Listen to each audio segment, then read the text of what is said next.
Dominique Maucly, l'entreprise cerveau, qu'est-ce que ça veut dire, entreprise cerveau? Euh, L'entreprise cerveau, en fait, c'est comment utiliser au maximum l'autonomie des individus pour la créativité, pour faire face aux grands challenges qu'on a en face de nous aujourd'hui.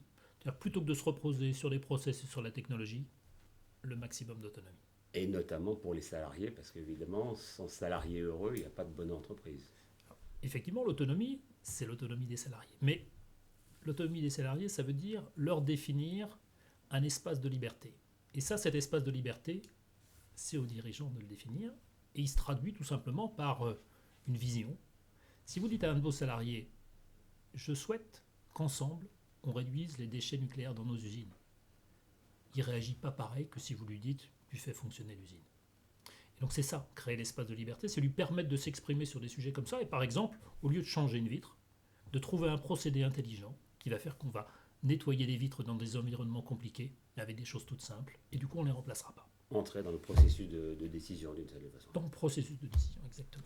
Alors, vous employez parfois des termes qui sont des termes assez classiques, notamment dans le nucléaire. Vous dites pas de structure en silo. Qu'est-ce que ça veut dire, les structures en silo? Ça veut dire on est trop refermé sur soi.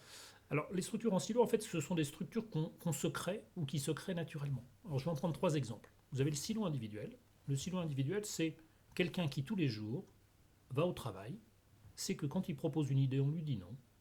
Et donc, quelque part, il vient effectuer la tâche pour laquelle on lui a demandé de venir. Il propulse pas d'idée, il n'est pas connecté au reste de l'entreprise, c'est un des maillons d'une chaîne, c'est un silo individuel. Ensuite, vous avez le silo d'entreprise. L'entreprise a sa tâche, toujours pareil, elle est dans un des maillons d'une chaîne un petit peu plus grande. Prenez une entreprise, par exemple, qui est en restructuration ou qui est confrontée à une crise, elle va couper les coûts.